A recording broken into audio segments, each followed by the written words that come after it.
오늘 함께 나눈 말씀은 마태복음 10장 34절에서 39절 말씀입니다. 저 한 절 여러분 한 절 번갈아 교독하도록 하겠습니다. 제가 먼저 34절을 읽겠습니다. 내가 세상에 화평을 주러 온 줄로 생각하지 말라. 화평이 아니요 검을 주러 왔노라. 내가 온 것은 사람이 그 아버지와 딸의 어머니와 며느리가 시어머니와 불화하게 하려 함이니 사람의 원수가 자기 집안 식구리라. 아버지나 어머니를 나보다 더 사랑하는 자는 내게 합당하지 아니하고 아들이나 딸을 나보다 더 사랑하는 자도 내게 합당하지 아니하며 또 자기 십자가를 지고 나를 따르지 않는 자도 내게 합당하지 아니하니라. 자기 목숨을 얻는 자는 잃을 것이요 나를 위하여 자기 목숨을 잃는 자는 얻으리라. 아멘. 오늘 읽은 본문은 어쩌면 예수님이 하셨던 말씀들 중에 가장 파격적이고도 또 사람들을 놀라게 만드는 내용이라고 꼽을 수 있을 정도의 말씀들입니다. 그렇게 귀에 달갑거나 간지럽게 반갑지는 않은 내용이죠. 우리가 흔히 머릿속으로 떠오르는 예수님이라는 분의 이미지나 또 그분이 가르치셨던 주요 내용들과 비교해 볼 때에도 좀 고개를 갸웃거리거나 놀라게 될 만한 내용입니다. 심지어는 앞서 마태복음 10장 12절에서도 예수님은 제자들을 복음을 전하러 파송하시는 그 장면의 내용에서도 복음을 증거하는 그들에게 집에 들어가서 그 집에 들어가면서 평안하기를 빌라라고 당부하실 정도로 화평과 평화를 전하도록 남기도록 하셨던 걸 기억하면 오늘 본문에서 예수님이 나는 화평이 아니라 검을 주러 왔다라고 하신 이 말씀은 언뜻 모순적으로 느껴지기도 하기 때문이죠. 심지어는 예수님이 처음에 이 땅에 탄생하시는 그때를 알리는 천사의 메시지에서도 천사가 이렇게 화답하며 노래하지 않았습니까? 천사들이 하늘에는 영광이요 땅에서는 기뻐하심을 입은 사람들 중에 평화다라고요. 이런 흐름들을 보면 오늘 예수님이 하신 이 말씀은 왜 이렇게 좀 놀랄 만한 모순적인 얘기를 하신 건가라는 생각이 든다는 거죠. 오늘 이야기를 이해하려면 앞단락에서부터 이어져 온 예수님의 말씀들과 함께 연계해서 우리가 받아들여 볼 필요가 있습니다. 앞단락에 어떤 내용이 있었습니까? 제자들을 향해서 목자 없는 양같이 헤매고 기진맥진해 있는 이 사람들을 보면서 긍휼의 마음으로 불쌍함의 마음으로 그들을 돌보고 그들에게 복음으로써 세워가는 것을 기대하셨던 예수님이고 또 그렇게 제자들을 보내시면서도 권능도 주시고 귀신을 쫓을 수 있는 것도 주시고 뭐 그렇게 하셨지만 그렇게 나아간 제자들이 사람들에게 다 환대받거나 환영받지만은 않을 거다. 너희들을 비난하고 거절하고 또 소외시키며 또 너희들이 박해하고 미워하는 일들이 계속해서 일어날 거다라는 것까지도 예수님이 이미 함께 말씀하신 바가 있죠. 그런 와중에도 몸과 영혼을 주관하시고 우리를 빼앗지 않으시는 그 하나님께 의탁하며 나아가는 것이 참된 제자의 성도된 이의 모습이다라는 걸 우리가 예수님 말씀을 통해 발견하지 않았습니까? 그 흐름 속에서 오늘의 이 34절을 다시 들여다볼 필요가 있는 겁니다. 34절에 이렇게 되어 있죠. 내가 세상에 화평을 주러 온 줄로 생각하지 말라. 화평이 아니요 검을 주러 왔노라. 여기서 말하는 세상에라는 것은 결국 어떤 겁니까? 뭐 온 천지 만물을 뜻하는 것이 아니라 이 세대라고 표현되는 하나님 나라가 이 땅에 오셔서 이 땅에서 그 변화와 새로운 것들을 일으키시는 그 하나님 나라와는 상반되는 이 땅의 기존 질서, 이 땅의 권위, 이 땅의 힘이 편만하게 작동되어지는 그것을 이 세대라고 이제 표현되는데 오늘 이 말씀에서의 이 세상이 바로 그런 의미로 사용되고 있는 거죠. 결국 예수님은 이런 표현들을 남기시면서 사람들이 예수님과 그 복음에 대해서 가지게 될 수 있는 평화, 화평에 대한 오해와 왜곡을 차단하고 싶으셨던 겁니다. 세속적인 개념에서의 평화, 안녕, 행복이 아니라 예수님이 가져오신 하나님 나라는 전혀 다른 결의, 그리고 우리가 감당해야 되고 받아들여야 하는 고난과 숙명의 희생이 있음을 말씀하고 계신 거죠. 온 나라가 다 정치적으로나 경제적으로나 안정되고 자립되고 모든 면에서 부유하고요, 모든 것의 안정과 건강과 복지의 측면에서도 모든 것이 풍족한 이런 것에 있어서의 흔들림 없는 평화를 이 땅에 가져다 주시기 위해서 예수님이 이 세상에 오신 게 아니라는 것을 우리가 분명히 기억할 필요가 있습니다. 예수님의 십자가의 목적은 거기에 있지 않다는 거죠.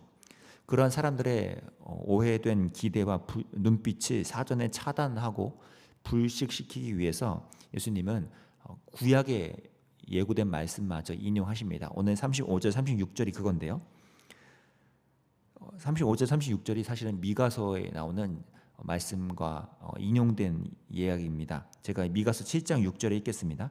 아들이 아버지를 멸시하며 딸이 어머니를 대적하며 며느리가 시어머니를 대적하리니 사람의 원수가 곧 자기의 집안 사람이리로다. 이미 구약에서 예고된 하나님 나라가 임함에 그때 나타날 일이라는 거죠. 그러니까 예수님이 뭔가 혁명적으로 이제는 세상에 거물주로 왔으니 이제 불화가 일어날 거다 이런 거 말씀하신 것이 아니라 이미 구약에서부터 하나님 나라가 온전히 임할 때에는 이 땅에서 그러한 피할 수 없는 충돌과 맞섬과 또 그런 갈등, 그래서 우리 안에 일어나야 되는 기꺼운 희생과 포기가 우리 안에서 일어나야 한다고 지금 말씀하셨던 거죠.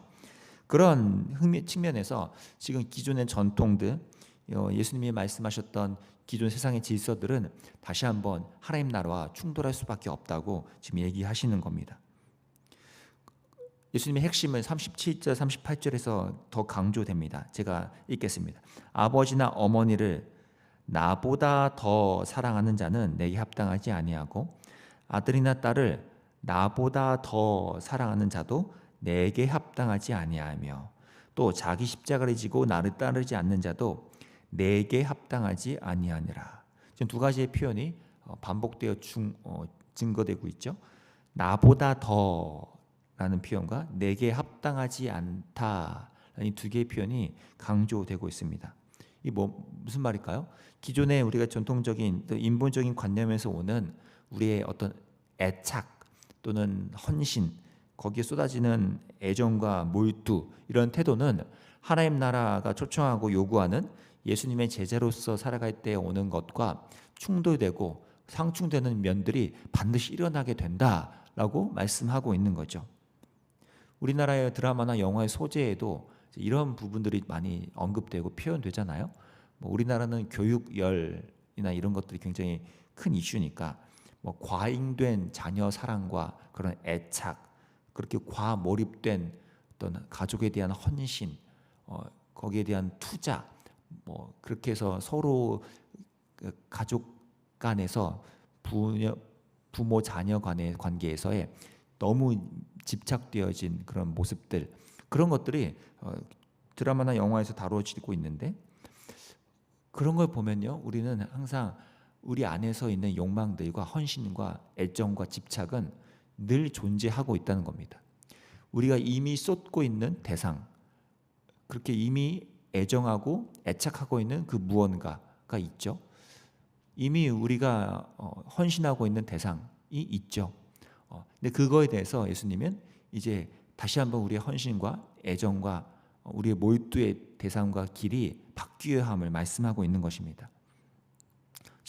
어제 주일 설교 말씀에서도 그 부분이 언급되지 않았습니까? 단순한 영성이라는 게 결국 어떤 걸 전제하겠습니까? 2마리 토끼, 3마리 토끼, 4마리 토끼를 다 잡으려 하지 않는다는 거죠.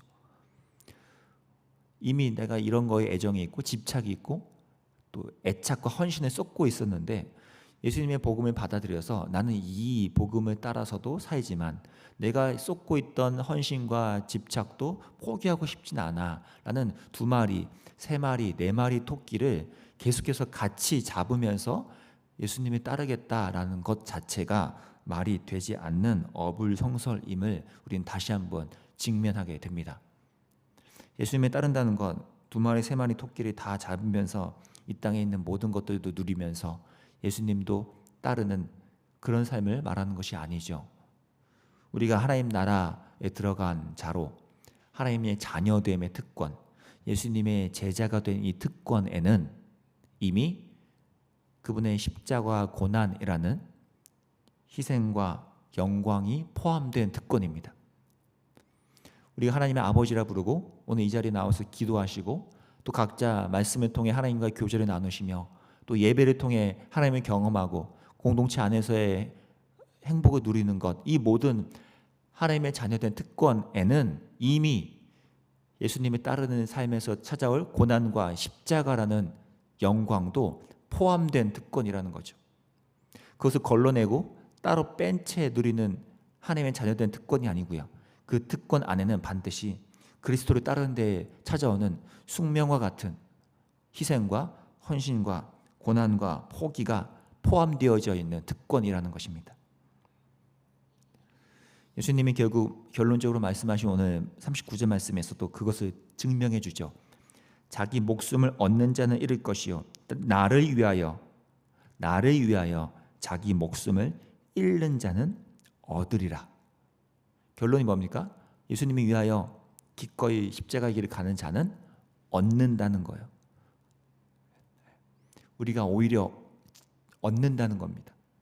예수님을 따르는 길은 진정한 것을 얻게 되고 진정한 생명의 영광을 얻으면서 예수님이 걸어가신 그 모든 것들을 우리가 온전히 얻게 되는 것, 그것에는 십자가의 길을, 고난의 길을 기꺼이 감수하고 따라가는 그 길 위에서 찾아진다는 것이죠.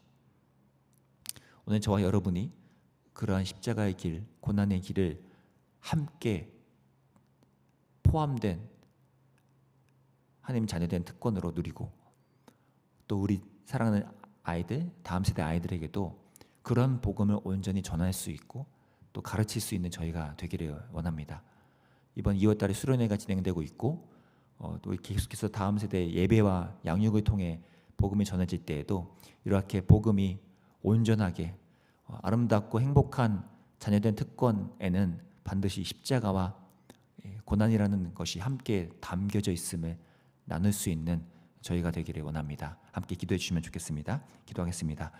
하나님 아버지, 예수님을 따르고 하나님의 자녀가 된 이 특권에는 세상에서 다 누릴 수 있는 것들을 기꺼이 포기하고 두 마리 세 마리 토끼를 잡지 않으려 하고 단순하게 예수님이 부르신 그 길로 한 걸음씩 내딛는 이 단순한 순종의 길이 그 길임을 다시 한번 깨닫습니다. 우리의 삶에 찾아오는 세계관과 가치관의 충돌 속에서도 우리가 당황해하지 않고 예수님이 부르신 그 길을 향해 고난과 영광의 그 길을 우리가 누릴 수 있게 도와주시고 또 우리의 삶에 찾아오는 다음 세대를 향한 이 교육과 양육에 있어서도 복음에 대한 완전한 진리가 잘 전달되고 양육되어져 갈 수 있도록, 그래요 온전하고 또 참된 그리스도의 제자들이 양성되어지는 저희 교회 될 수 있도록 주님 인도해 주시기를 원합니다. 우리 삶 속에 그렇게 행하실 주님께 감사하며 예수님의 이름으로 기도합니다. 아멘. 두 가지 놓고 함께 기도하겠습니다. 우리의 삶에서 이 하나님께서 주시는 은혜로 특권을 누리고 있는데 이 특권에는 세상의 가치관과 세계관과 충돌하는 것을 기꺼이 외면하지 않고 그것을 따로 빼두지 않고 예수님이 허락하시고 예고하신 그 고난을, 십자가를 우리가 기꺼이 짊어지고 따라가는 이 특권임을 우리가 잊지 않고 살아갈 수 있도록 그렇게 온전한 복음을 향해 달려나가게 인도해달라고, 그런 용기와 결단의 마음들 우리에게 날마다 허락해달라고 기도하시고, 또 하나는 다음 세대 우리 아이들에게도 이러한 완전한 복음, 십자가와 그 영광이 우리 안에 어떤 의미인지를 다시 한번 나눌 수 있는 저희 다음 세대의 아이들 될 수 있게 해달라고 두 가지 놓고 함께 기도하며 나가겠습니다. 기도합니다.